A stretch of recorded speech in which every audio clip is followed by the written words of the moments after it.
What is up, everybody? Welcome to this episode of the Nuts Business Podcast. I'm your host, Brad.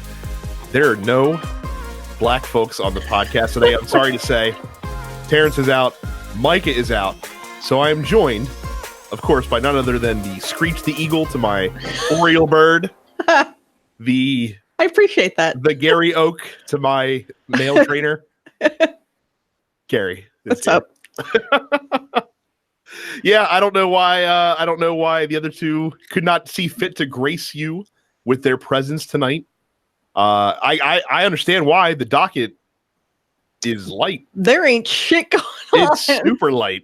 There's 2 stories in the news, so we will be talking to you guys and answering pretty much every question that you asked for the Dense Pixels post office this week. Apologies in advance. We are not talking about the G2A controversy because I'm too stupid to talk about that because I didn't know what G2A was until literally 3 hours ago, and I don't have the mental capacity to learn that much about it to have an opinion. Nope. So let's get into what we've been playing. Nothing new for me, but Carrie, let's talk about Cadence of Hyrule first. Okay. And then we can talk about the miserable quest you're on. Yeah. Currently with the other game you've been playing. Yep. Cadence of Hyrule is really fun. I never played Crypt of the Necrodancer. I don't really care for roguelikes, and I don't really care for difficult games, so I didn't play it. But I heard good things about Cadence of Hyrule, so I picked it up, and I quite enjoyed it. It has enough of the Zelda flavor to it. I mean, it's basically a Zelda game where you move to the beat of the music. Yeah. I've heard such wildly varying takes on this game. Yeah. I really enjoyed it. I really like Zelda games. I really like 2D Zelda games. It takes a little while when you're picking it up fresh to sort of get going. Like, you're gonna die a lot when you first pick it up. But once you figure out the enemy movements and what to do with different weapons and what the range of different weapons is and whatnot, I thought it was really easy. Like, it clicked for me after a certain point, and I was like, this game is super easy. But I had other friends who were like, this game's really hard, and I couldn't do it. And I think what made the game easier for me is I'm a musician. Like, I think it's probably easier to pick up a game that forces you to do things in rhythm with the music if you have a good sense of rhythm. So I'm confused about this, though, because like I said, I've heard a lot of different takes. So is this one of those things where you will learn like skills that will make future puzzles easier, or is everything just like, all right, I figured out how to clear this board, and now this new level is going to frustrate the shit out of me until I figure out how to clear this one as well? No, I think it's you'll pick up skills that you'll be able to use down the line for stuff like that. At least that's what I sort of found to be the case. So. Okay, because I don't mind if a game is hard as long as it like gives you a satisfying feeling of progression as you get better at the game. I've been on the fence about picking this one up just because, like I said, like I said, all over the gamut. People are all over the place. I would wait for a sale. Yeah, 25 also 25 seems expensive. I think it probably should have been 15. Just because, like, even with the amount of trouble that I had at the beginning of it, I still cleared the game in about 7 hours. Now that's just one playthrough. If you start a new game, it sort of re-rolls the board because it's a roguelite. So it has roguelike elements to it, but it's not starting from scratch every single time you get a game over. Certain things carry over between lives. So that being said, like, I'll probably play through it again. It has a co-op mode that maybe I'll try to play through with my husband at some point. So I would say wait for a sale because I still think $25 is a little steep, but I really enjoyed it. The music is really good. If you're into the Zelda music, the remixes that they did for this game are incredible. So it's honestly shocking this game came out. This seems like such an un-Nintendo thing to allow someone just to make a game based on one of their most treasured properties. To just hand really off shit. Yeah. Link and Zelda to an indie dev. Yeah, like, whatever, do your thing. It's cool. It's a little out of character. So, but good. Like I said, it's fine. You know what? There is one story that we can talk about that I'm going to add to the docket while you're talking about your misery. So yeah, I guess if we're moving on to the other game I've been playing, I'm still working my way through Kingdom Hearts. I finished. Well, I'm not going to say I finished the first one. I'm done with the first one. I think I was done with the first one the last time I was on here. I got to Ansem, the final boss, and I got like halfway through that boss battle. Couldn't do it. Couldn't beat Ansem. And it got to the point where I was like, I am no longer having fun. I am going to watch the ending on YouTube and move on with my life. So that's what I did. I actually finished 2. I beat Xemnas. I thought 2 was better than 1 in every conceivable way, particularly gameplay. The gameplay in 1, that sure is a action RPG from 2002, a brand new IP where Square wasn't 100% sure what they were doing yet. And so Kingdom Hearts 1 is janky as fuck, and it's not fun to play. Kingdom Hearts 2 has this zippy, snappy combat. It just plays much smoother. The story is Kingdom Hearts, so it's kind of stupid, but it's. But doesn't it still feel like a 14-year-old game though? I don't think so. I think Kingdom Hearts 2 is aged much better than Kingdom Hearts 1. Interesting. In 2 years' time, how the fuck could they have improved the system that much? It's honestly incredible how they really did. And so I did not play Kingdom Hearts Chain of Memories because I decided to love myself instead. And I just watched the story on YouTube. And I watched the 358 over 2 days compilation film as well to get the story. And then I moved on to Birth by Sleep.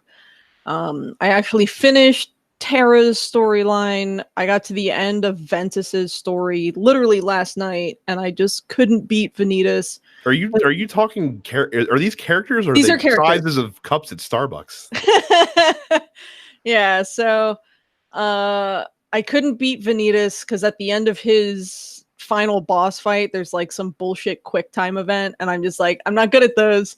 And I tried it like 3 times, and I was like, nope, I'm done. I'm done with this. I'm done doing this now. So I'm going to move on to Aqua's story. I might just watch the final chapter of Birth by Sleep on YouTube. And again, just trying to move on with my life. I just want to get to 3. I just want to get caught up with the story so that I can relate to my friends who have loved this series for the last 15 years of their lives. I mean, are you enjoying the overarching story in the Kingdom Hearts games? I am. Played 5 of them or experienced 5 of them? I like, particularly I like Sora's storyline and I like Riku's storyline. Like those 2 extremely dumb boys, I would take a bullet for at this point. I really quite enjoy them a lot. I like the 3 characters in Birth by Sleep, Terra, Aqua, and Ventus, but they have 3 brain cells between the 3 of them, and Aqua has 2 of them. So it's like at every turn in Terra's story, he's like, what if I did the worst thing I could possibly do here? He literally meets the evil queen, and she's like, yo, I will tell you where this man Xehanort went, but you gotta kill Snow White and bring me her heart. And he's like, yeah, that seems legit. And then he just goes off. And I'm like, what are you doing? And then he gets fucking Norted at the end of his story. And I'm just like, he's like, I cannot believe that Xehanort tricked me like this. And I'm like, really? You couldn't believe that fucking guy is an evil person? Really? You couldn't believe that? You were seriously tricked by him? He's so fucking dumb. He's incredibly stupid. I feel like JRPG storytelling advanced consistently until Final Fantasy X came out, and then like they just stayed on the same level for like a decade and a half. Yeah. There's some really dumb boys in Kingdom Hearts. I don't know that any of the of the male characters in Kingdom Hearts have any brain cells. The only character with more than one brain cell is Aqua. And like she's just trying to clean up after everyone else's mess, and she gets stuck in the realm of darkness or some shit. I don't know what's going on. I just want to finish these games. Well, you are a braver person than I, because not ever. Like I said, I played 5 hours of Kingdom Hearts 1, and that was enough Kingdom Hearts for me. Yeah. So. I would not recommend anybody play Kingdom Hearts 1. Just like watch someone else play it and then play the second one. And that was when I was like in my early 20s. Like I could have been susceptible to such a game, but no, not so much. Yep. So I'll get through the rest of the games eventually. This sounds awful. Like you should just play fun things and not things that are making you like go honestly, off on like incredible Twitter tangents, which are highly entertaining. But I'm having a much better time with like the games now that I'm no longer playing Kingdom Hearts 1. Like 2 is a lot of fun. Birth by Sleep makes me ask a lot of questions about character development, but it's fine. I don't know that I'm going to play Dream Drop Distance. I really just want to play 3 at this point. But I know that I can't. Recoded, and don't forget about Recoded. I am not playing Recoded. No, when they did the compilation story so far, they were like, we're not even gonna make these fuckers play Recoded. Just watch the cutscenes and move on with your life. So it's literally just a cutscene compilation. The other ones, so it's Recoded is a cutscene compilation, and then you have Dream Drop Distance, which is playable. 0.2 final chapter prologue is playable, and then the mobile game has like a big movie that explains the events of the mobile game, apparently, because you need all of this information in order to understand whatever the fuck is going on in Kingdom Hearts 3. I feel like 20 minutes on Wikipedia could solve you a lot of hand wringing. No, I gotta do it. I gotta do it the right way. You know what? A year ago, I was like, fuck Kingdom Hearts. And now I'm like, I went to the Kingdom Hearts Orchestra last weekend and I had a really good time. And I'm still playing these fucking games. This sounds My friends are lucky that I like them. My friends are lucky that I like them, that I'm doing this for them. I would never do this if not for the fact that like several of my closest friends are so into Kingdom Hearts, and I'm like, I should give this a chance. I mean, look, for the record, only one of them has played Golden Sun for my sake. I mean, you could do this, or you could just get new friends. I feel like the latter option is probably the easier of the two. I played more Golden Sun than I played Kingdom Hearts, if that makes you feel any better. Well, by the way. I wish that was the case for more people. not much more, mind you, but still technically more. Well. We'll move on to new releases. A programming note, by the way. So last week we talked about the free games for PlayStation. Sony had Pro Evolution Soccer 2019 as one of them. At the 11th hour, at the very last minute, the day before, after we finished recording, but before the games went live for free, they swapped out Pro Evolution Soccer 2019 for Detroit Become Human and Heavy Rain. So now you can't get PES 19, but you can get Detroit and Heavy Rain for free on PS4. Apparently, there's a big to-do about it. People were wondering why the switch happened. Konami said, we don't know, ask Sony. They're the ones that did it. And Sony was like, yeah, we did, but we don't really want to talk about it. So, very strange. All right. Very strange. Did like David Cage show up and suck someone's dick? Like either that or they realized that they just stopped supporting Konami, or maybe Kojima threatened to not release Death Stranding if they gave Konami some Pro Evolution love. I don't know. Let the wild conspiracies flow as to why you can get Detroit for free. Probably an upgrade though, honestly. Those two games instead of PES 19, a little bit more broad appeal. I guess. Yeah, I mean, Micah was so on Detroit, but I liked Heavy Rain. Heavy Rain's probably my favorite of those games. I would agree with you. I don't care for him. I understand. Trust me, there's been enough stuff in the news in this past year, so that that's a completely valid position to hold. Yeah. So, the real reason that Mike is probably not on the show this week is because Senran Kagura Peach Ball is coming out on PS4 and the Nintendo Switch. Wow. So Mike is going to be getting his Senra and Kagura fix on this week. So again, probably why he's not here. He's not here to refute those claims, so I have to assume it's true. Dr. Mario World came out for mobile this week on Android and iOS. Apparently, it is just like all the other Nintendo mobile games, where it's a good game, but not devoid of the proclivities that befall all mobile games. So if you want to have a real mobile time with Dr. Mario, you can download that on your phone for free this week. Yeah, me too. I even love Dr. Mario. I'm just like, I like Dr. Mario. I don't need another one of these games. So. I don't need another mobile game. No. I got back into Animal Crossing Pocket Camp, and I'm already spending too much time on that. Dragon Quest Builders 2 comes to PS4 Nintendo Switch this Friday. God Eater 3 is coming to Nintendo Switch. It is previously released on the PlayStation 4. And Capcom randomly has thrown their hat into the ring with a new card battle game called Teppen, which released on July 4th of all days, last week on Android and iOS. Again, this is a free-to-play card battling game in the vein of a Hearthstone or an Elder Scrolls Legends or something of that sort. Apparently, the big hook with this one is it's played in real time and matches last like 5 minutes. So it's fast action. There are many famous Capcom characters representing many Capcom properties: Street Fighter, Mega Man, Darksider, Darkstalkers, et cetera, et cetera. There's 8 characters now, more to come later. So I haven't got a chance to check it out yet. I probably will. I like those games. And I like Capcom. So I will check out some Teppen and hopefully report back to you guys next week. All right.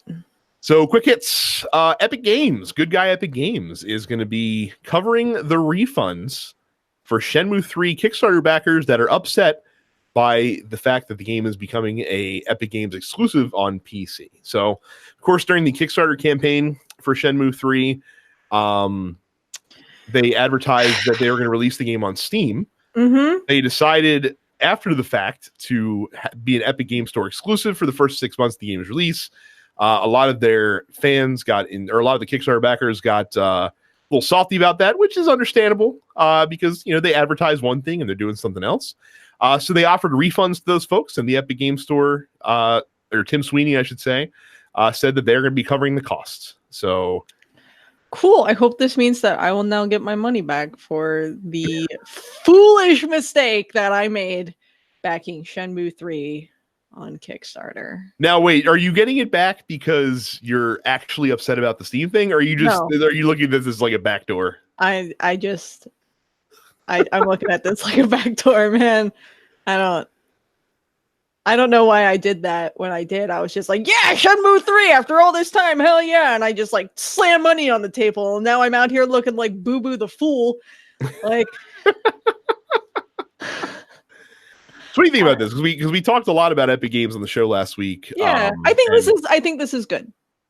I think it's nice that they're doing this. I mean, again, it boils down to them having advertised and gotten people's money based on offering it on Steam, and now they're not going to offer it on Steam. So I think it's respectable that they are covering the cost of refunds, and that Epic is covering the cost of refunds, because you sure as shit know that the game dev wasn't about to do it. I find this super interesting just because Shenmue 3 is not exactly a game that's going to be lighting the sales charts on fire. No, I kind of doubt it. And I would imagine that more people than you might think are going to take advantage of this refund. So it's to the point where Epic's actual revenue generated from Shenmue 3 because of this is not going to probably be that high, honestly. So it's I understand why they're doing it, because again, it's all in the name of breaking down the 70-30 industry standard split. Right.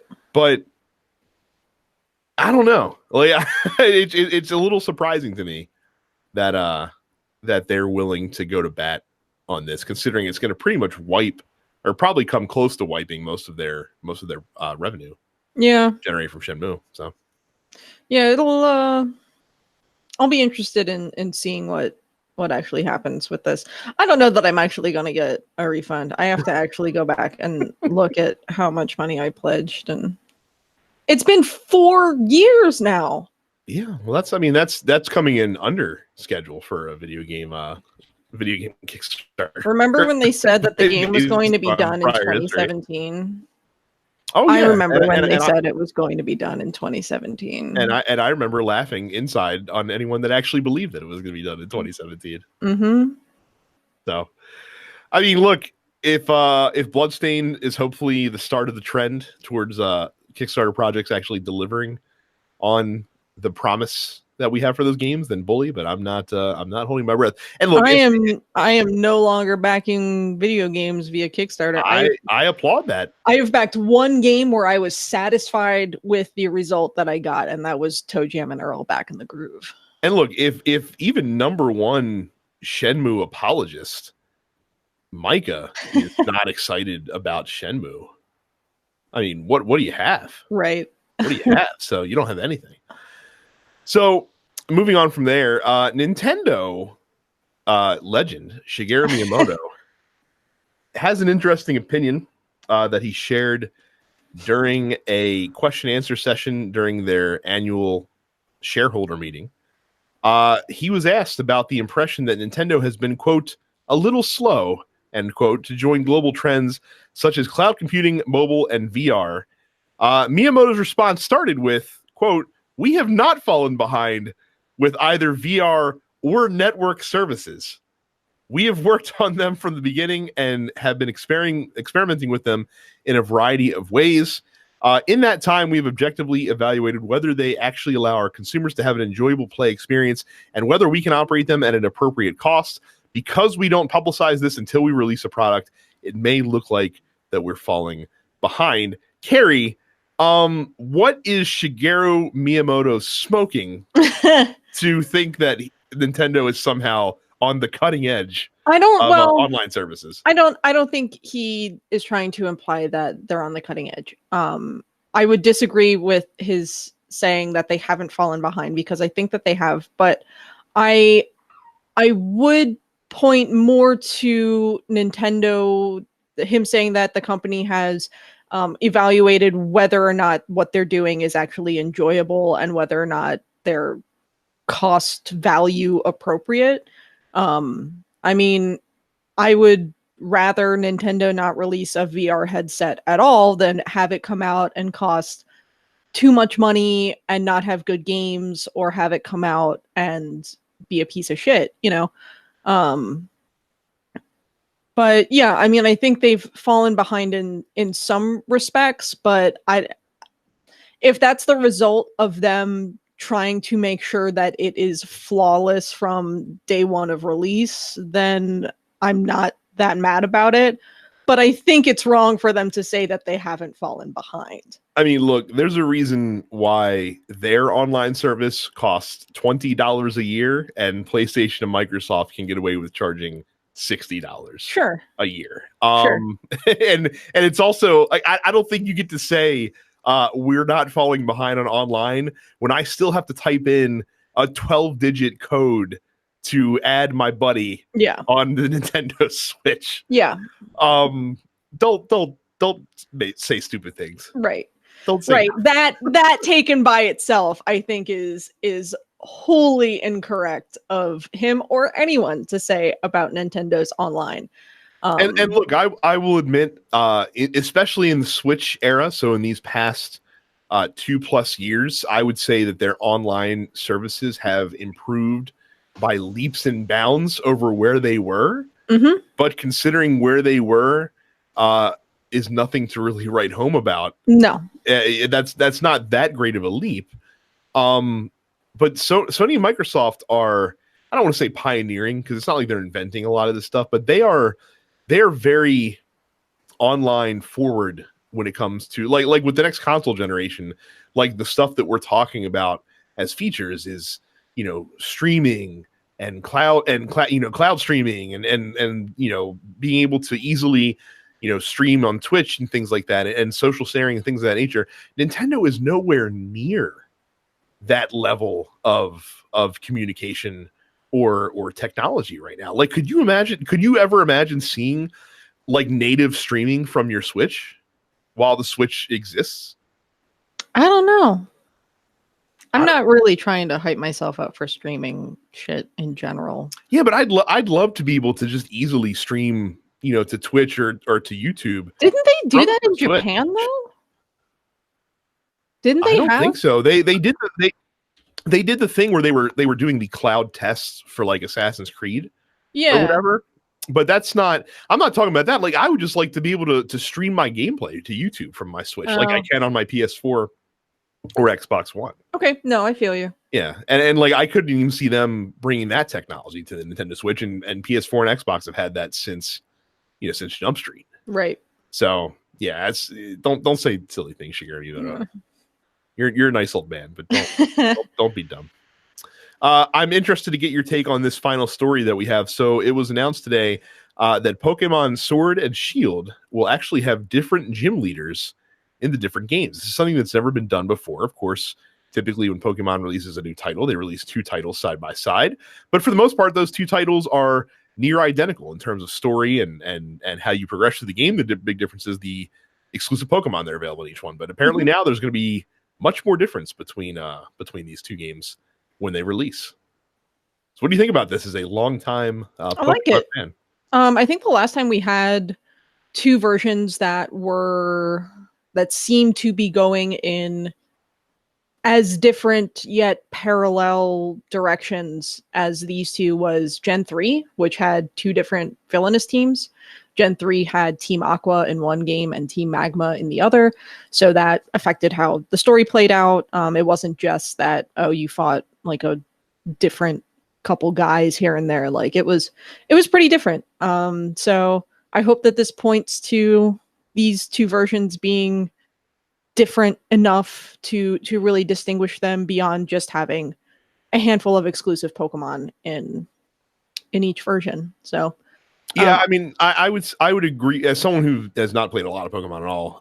I would definitely agree with you in that anything they can do to make these games feel more unique is actually a good thing, because there's so many people that are going to buy them both anyway. Yeah, that you might as well give them value in doing that. And there might be a few people that are upset that now they feel like they have to buy both games in order to experience the game fully. And I don't think that's going to be the case. Like, I don't know if just having different, gym leaders is going to be really warrant purchasing 2 copies of the game if you weren't inclined to anyway. No, but it ultimately, like, giving the game sort of a more distinct flavor or whatever you want to call it from each other, I think it's cool. It's not just a handful of different Pokemon and different legendaries available in each one. It's nice. Now I'm curious to ask you this as well. So it's occurred to me that really since Black and White, which was what, Gen 6, if I'm not mistaken, or is that Gen 5? That's Gen 5. Okay. They haven't done like the compiled version for a really long time. Do you think we're ever going to see that again? I kind of doubt it at this point. And at this point, I don't really know that we need to. I thought, I mean, much like how Black and White 2 were just sort of tied over games until they got X and Y done on the 3DS, and how Ultra Sun and Ultra Moon were very much the same thing, except I thought they did a better job with Black and White 2 than they did with Ultra Sun and Ultra Moon. It's I don't know. It's fine. I don't need like the 3rd version of a game unless they're going to remaster Crystal, which I will buy immediately. It's fine. Pokemon is Pokemon. Like, they come out with a new Pokemon game, I don't care if it's 1 game or 2. I'm gonna buy it. So. I just like speculating about what they would call the compiled 3rd version where they to come out with it, because there've been helmet, Pokemon helmet. There've been like, there's so many easy ones that they just let on the table that they just bypassed by not doing this anymore. Like Z. Yeah, Z. Yeah. Super easy. You could have had Pokemon Stars, which was even rumored for a while. I don't even know if that was a real rumor, or just an internet concocted rumor, but could have had Pokemon Gray. Yep. You failed all over the place. They made all this more money, but you didn't want it. Yep. I'm excited for Sword and Shield. I have Sword pre-ordered right now. Can I tell you something? Yep. I'm a little excited too. I might actually check these out when they Nice. come out. Yeah. So, I didn't dislike Pokemon when I did play them. So. Yep. So I like Pokemon quite a bit, as we'll get into once we get into the. Yeah, we'll talk about that in a second. Yeah. We'll take care of a little housekeeping before we get to the post office. Don't forget to go to youtube.com/densepixels. While you're there, click the red subscribe button and ring the bell. We post this podcast in video form every single week for you to check out. We also have some other features on there. If I ever do streaming, it's on our YouTube channel. So again, youtube.com/densepixels. Don't forget, of course, no matter what podcasting app you listen to podcasts on, subscribe to this show, subscribe to the Nerdpocalypse, Black on Black Cinema, and Coming Distractions so that you get all of the shows in the TNP Studios network. And speaking of TNP Studios, if you're not a premium member yet, what are you doing? We tell you every week to sign up. It's just $5 a month or $50 for the entire year.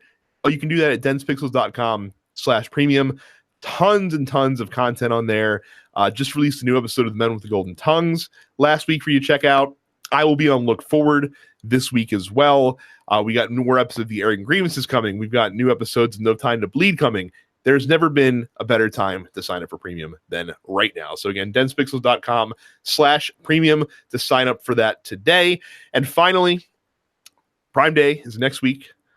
You can heavily tax the workings of many Amazon employees, forcing them to do wind sprints around the warehouse, all to pick your necessary wares. So if you're going to do that, you might as well do it at densepixels.com/Amazon. You'll pay the same low Prime Day prices, but we'll get a small percentage of the sale. You're helping out your favorite video game podcast. Whenever you buy anything on Amazon, big or small, use our link, densepixels.com/Amazon, and bookmark it. That way you don't have to type it. You can just press your bookmark every time and give us money. And why wouldn't you want to do that? So we turn to you even this early in the show to the Dense Pixels post office because, again, not a lot of... There ain't shit going on. There wasn't anything going on this week. So we're this is in no particular order because I think Facebook messed up all of the comments. So we're just going to go top to bottom the way that I see him. Malcolm says that he is still upset at Carrie. So for those of you that don't listen to all the shows in the network, apparently Carrie was on Nerdpocalypse last week, and there was a big to-do about the fact that Carrie didn't watch 90s sitcoms and doesn't know some very popular and frankly iconic theme songs from many of these shows. Malcolm says he's still upset at you because you're the same age, just months apart. Yeah, and you knew all these things. I don't know. So I'm like, I don't know why I don't know these things. I'm trying to blame it on the fact that I had old parents. Like didn't really watch a lot of the sitcoms at the time. Like my mom watched every single episode of Seinfeld. My mom loves Seinfeld. My mom makes a Seinfeld reference every single day of her life. I swear to God. And I think they watched like Frasier and maybe some Spin City, but like I can't really remember many other sitcoms being on when I was a kid. I watched a lot of old television when I was a kid. So I watched like I Love Lucy and Partridge Family and Brady Bunch. Like that's what I watched. That and like cartoons.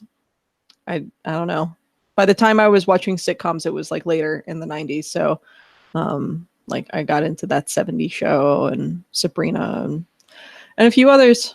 For you younger listeners out there, it's hard to understate how magical of a time TGIF was back in the late 80s and early 90s.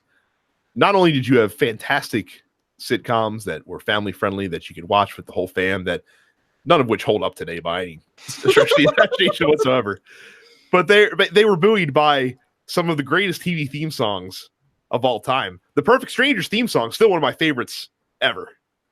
Like I get a little whimsical, and I feel it whenever I standing tall on the wings of our dreams. Like it's fantastic. It is good. They're good songs. You can't beat it. Malcolm also asked, what is the fastest any of you have ever completed a game? Well, I suppose it depends on the game, doesn't it? Yeah. I mean, like, there are some games that you can finish really quickly, but they're meant to be finished really quickly. Yeah, I guess the fastest one for me is I did beat that game Linger in Shadows that came out on the PS3 that existed only to give you like 12 silver trophies and it cost 99 cents. So I beat that in about like, I don't know, 10 minutes. All right. I think the fastest that I've completed a game that is meant to be much longer than the time that I completed it in is the first Golden Sun, just because I know the answer to every single puzzle. I know all the boss weaknesses and whatnot. That game's meant to be like a 20 to 25 hour RPG, pretty standard handheld RPG time. I can do that in a single sitting in about 10 hours. I bet if I actually fucked around less, even when I'm doing that, I could probably shave another couple hours off of that. And I also finished Persona 5 in like 65 hours, and a lot of people were really like shocked at how fast that I finished that. So, and that's a first playthrough. That's not a new game plus on that. So, I would say those are like my quick times on games that are supposed to be way longer than those times. I mean, I did once beat, like on my third playthrough of Metal Gear Solid, I think I beat that in like 4 hours just because once you have infinite ammo and invisibility, it becomes super easy. Yeah. To just blaze through that game. So, well, but yeah, we talked about speedrunning last week and I've never really sat down to try to speedrun a game. I have no patience for that. So we turn to Johnny, who asks, why does the Smash community continue to be the absolute worst? So this is something that I was not really aware of. Johnny sent me a link to a Reddit post. Yeah. Here's some topics, no context, but here's just some topics from this Reddit post that have links that you can go read more about the stuff. Smashers booing Guilty Gear top 8 at CEO 2016. Smashers forcing Killer Instinct top 32 and top 16 off the stage at EVO because they camped literally every single seat and then compared his game to Black Lives Matter to make Smash Mountain more important. The Smasher that tried to run tournament organizers over with his car because he lost the tournament. The Smasher that molested women at a party in broad daylight in front of multiple people. The Smasher that molested a girl, went back to Mexico, then claimed he didn't remember any of it, so he had a legion of fans that advocated to get him unbanned because he's good at Toon Link. So on and so on and so on. I don't feel like going through the entire list. I think one of the more recent ones is like a 15-year-old girl like beat this dude, and like all of these shitty men have been just like relentlessly bullying this kid. Well, that was I think that was the story that caused Johnny to get in. Look, the fighting game community sucks. In general doesn't have the best reputation, and some of that is very unfairly deserved, by the way, as well. There are several games whose communities are pretty stellar and pretty good and pretty welcoming, and you're gonna have your bad apples in every group. You know, my yeah, but the saying is the bad apple spoils the whole true bunch. I know, but like one of the things that I've always said growing up is if 2% of the population are complete morons, then 2% of any subpopulation by proxy are probably going to be complete morons, right? But like some of these stories sound awful, like absolutely awful. Johnny describes them as the juggalos of the FGC. I think even juggalos probably have more better manners and behave better than some of these Smash pros that are there. And honestly too, and this was something I can't remember what podcast I was listening to, Smash is a bit of an interesting fighting game community in that a lot of their best players don't play in tournaments because a lot of their best players do most of their playing on streams on Twitch and things like that. Right. And for them to go to a tournament really means losing Twitch views, which means losing money. So a lot of the absolute best players in the community don't even go to tournaments. So I don't know why that would matter, but I don't know. Maybe a lot of these folks that might be giving the community a little bit better of a reputation just don't go because of these things. That sounds awful though. Like that whole line of stories that Johnny sent, none of it sounds good. No. And just be better, man. Like it's especially for fucking Smash Brothers too. I've said of this all games a million billion times. It costs $0 to just be nice. Like it costs nothing. It costs you nothing to just be a decent person. It's not that hard to be nice to someone. And yet the Smash community continues to be the absolute fucking cesspool of the fighting game community. I hope these guys get run over by a truck. Not mincing words. But we don't do that on this podcast anyway. Nope. So it's funny, by the way. So I mentioned in the post office that that you were going to be on the show today. So if you have any Carrie themed questions, please ask them. I didn't expect all the questions pretty much to be Carrie themed. This one is right up your alley. Amir asks, what is an anime that deserves a video game that's not a fighting game? He said maybe an open world game, and he's also looking for good animes to watch as well. He's already watching Demon Slayer. As far as an anime that deserves a video game that isn't a fighter, I would really enjoy like a Fruits Basket dating sim. I would like that. That would be cute. I'd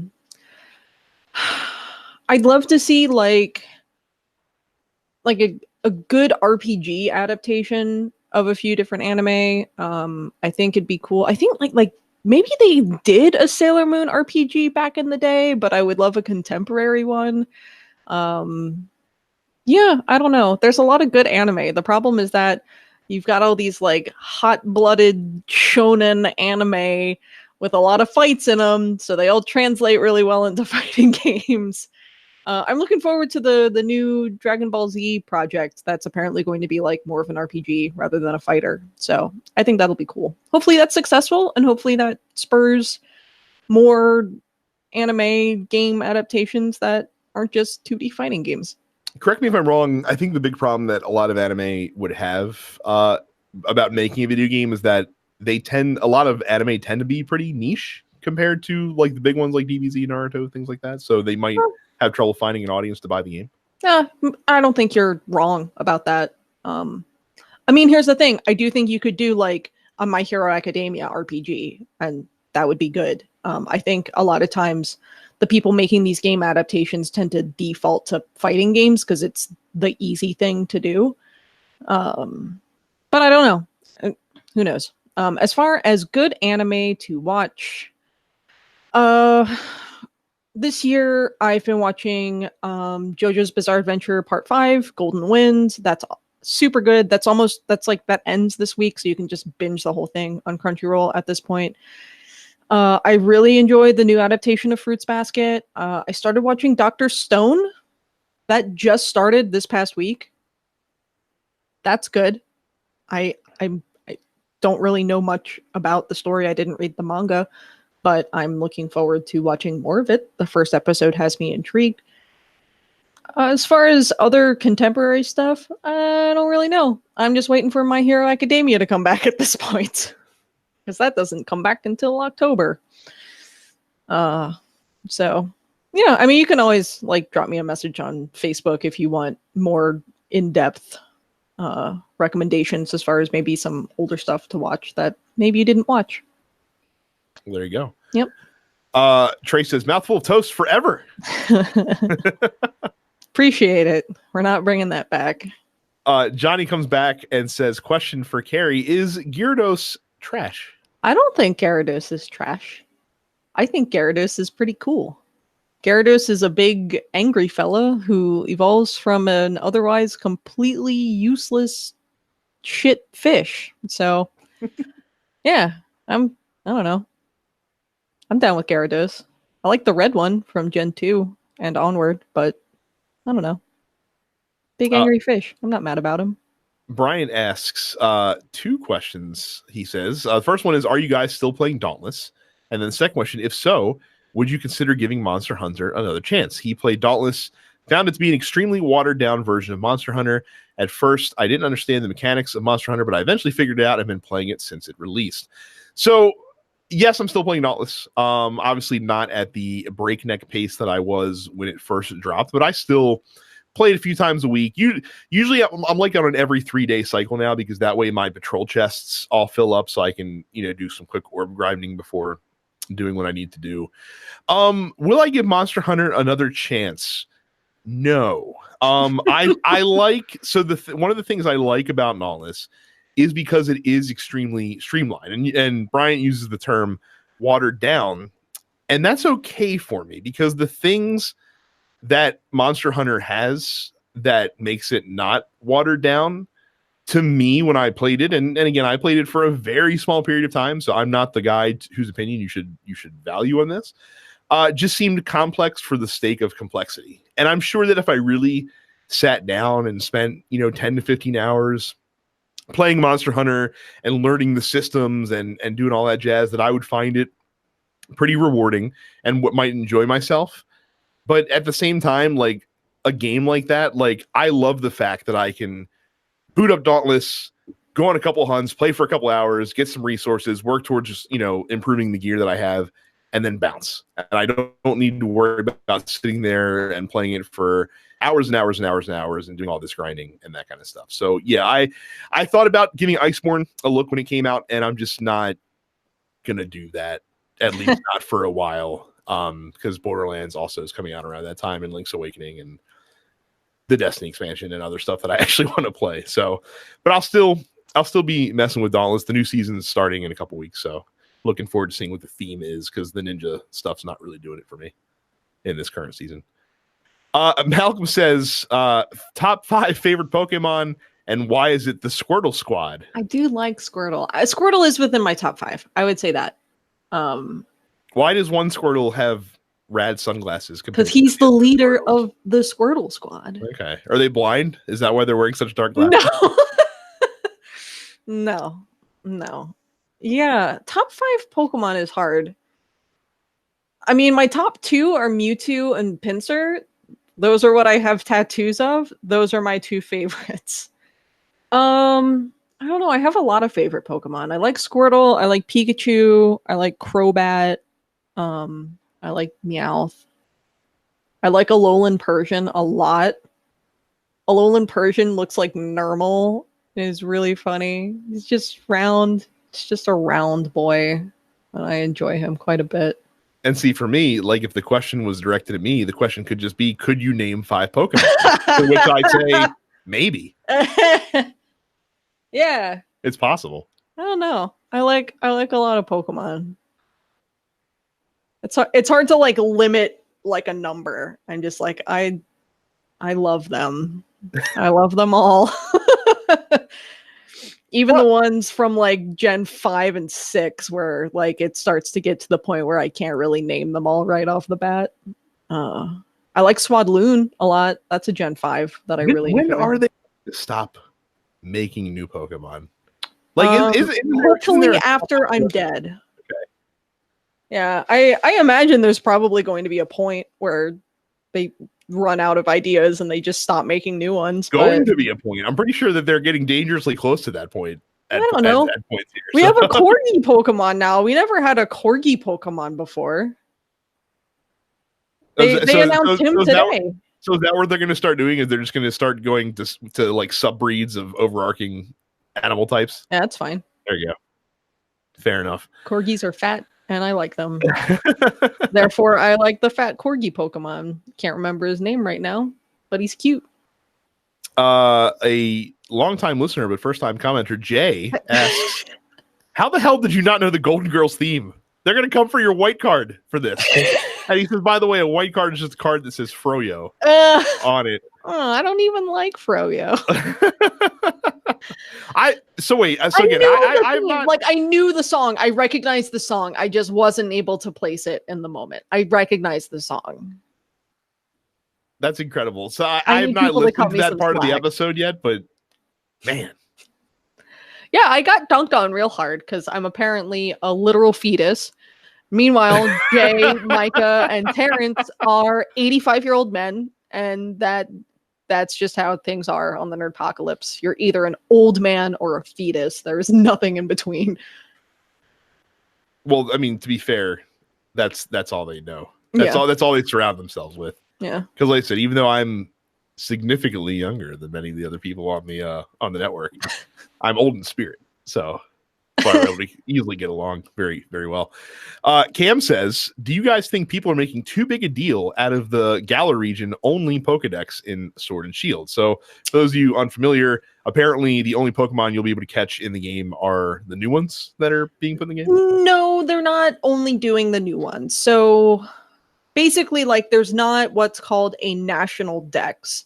So not all 800 something Pokemon will be available to catch. You will only get the ones available in Galar, which we've seen have included many Pokemon from previous generations as well.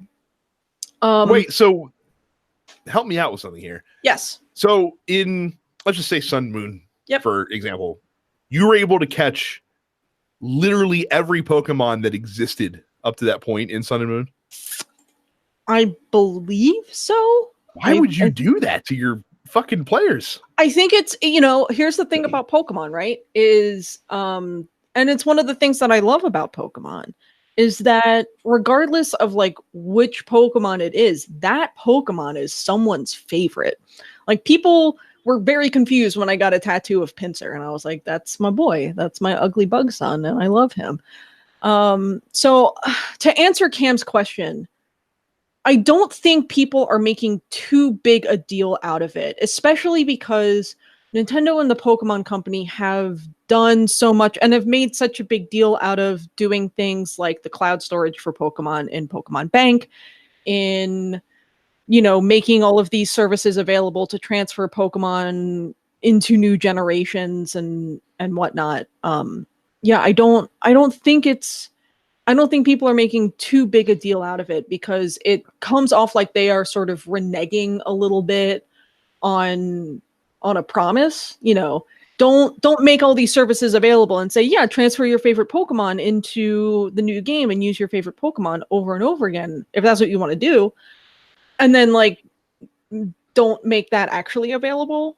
I understand why they are not making all 800 available in the Galar region in Sword and Shield, because it takes an incredible amount of time to render all of those assets. I was going to say, animate.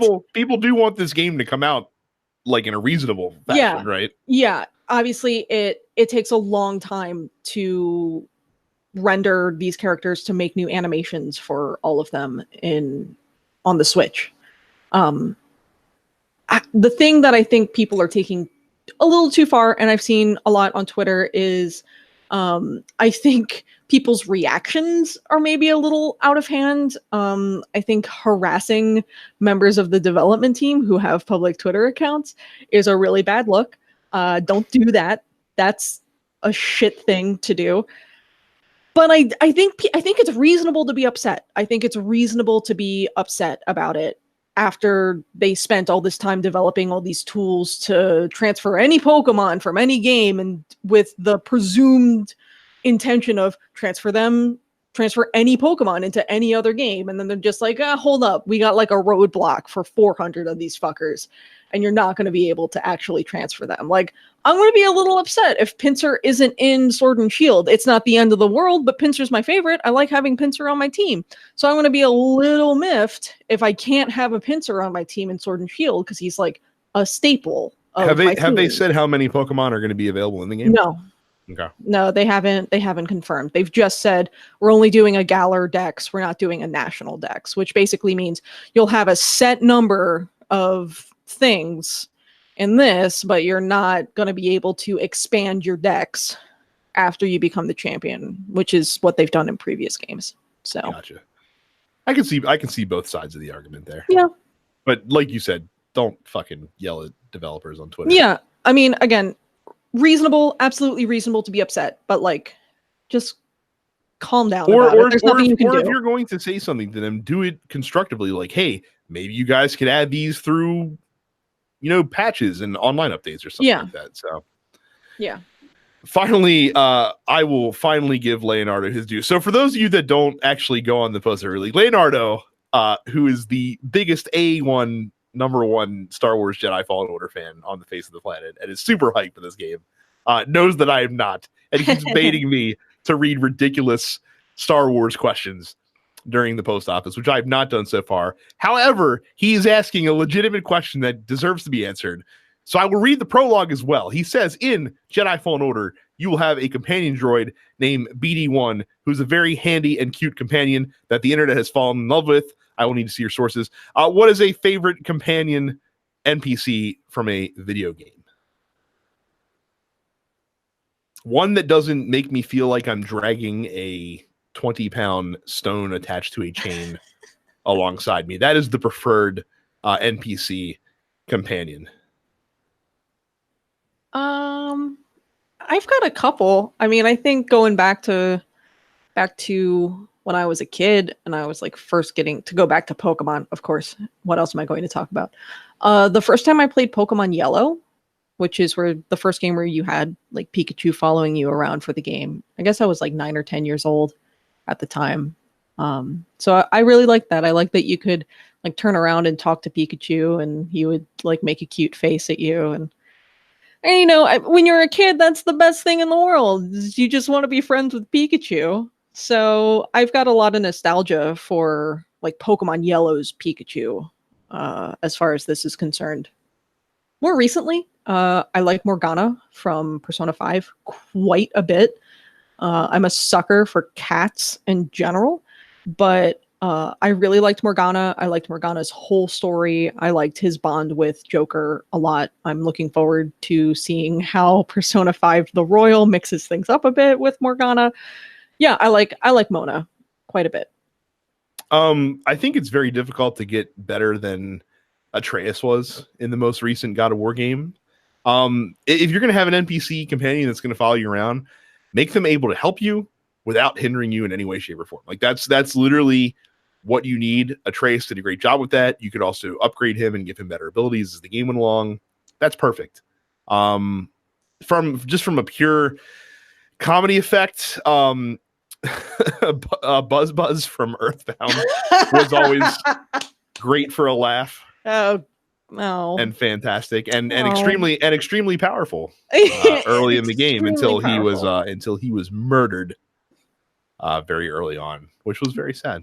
Oh, if I can talk about just to bring things full circle here, one of my least favorite companions is fucking Donald Duck in Kingdom Hearts, which is sad because I otherwise love Donald. I love Donald Duck so much, but he is fucking useless in Kingdom Hearts. He never heals you. That's his whole job, is to be your like magic support. And he's like, what if Sora just died? Whatever. No problem. No feathers off my back. Donald's AI is really bad. You can't control him? No. Nope, they just follow you. You can basically tell him how often to use certain skills, but I feel like those don't actually have that much of an impact on the game. I feel like that's just like a placebo effect. I don't think that's actually changing how the AI interacts at all. Meanwhile, Goofy fucking dies for you in Kingdom Hearts 2 for like 6 minutes. That's the thing. Goofy dies. Goofy dies in Kingdom Hearts 2. Like, he takes a bullet, basically, for Sora and Mickey. And then Mickey's like, they're going to pay for this. I'm not going to do a Mickey Mouse voice. I'm no good at that. I'm no good at that. I can't even imagine that line read. Yeah. He's just like, they're going to pay. And then he rushes off. And then, like, you go off for, like, 6 minutes with just Donald. And you're like, wow, I can't believe Goofy's fucking dead. And then like 6 minutes later, he's like, gosh, guys, why'd you guys leave me behind? And I'm like, okay. Oh, my Lord. Yep. We came full circle. We did. We ended on Kingdom Hearts. Yeah. What a terrible thing I allowed to have happen. My God. Well, that's it for us. Thank you guys for providing so many questions this week so that we could squeeze an hour out of the barren teat that was this news docket this week. So appreciate that very much.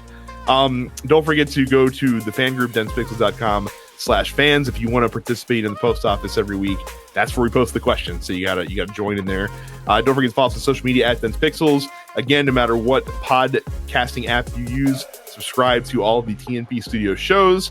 Don't forget to sign up for premium. And of course, if you want to see us stream, again, I use densepixels.com or youtube.com/densepixels rather. Terrence is Apparition 410 and Carrie is It's Carrie. who streams probably more than any of us does. So that's who you should follow to see some good game streams happen. And so, Carrie, thank you for joining the pod this week. Thank you guys very much for listening and watching this episode, and we will see you all the next time. See ya. You're watching the Dense Pixels YouTube channel. Click the subscribe button while you're here, and make sure you check out our weekly podcast where we discuss the latest gaming news and our impressions on what games we've been playing.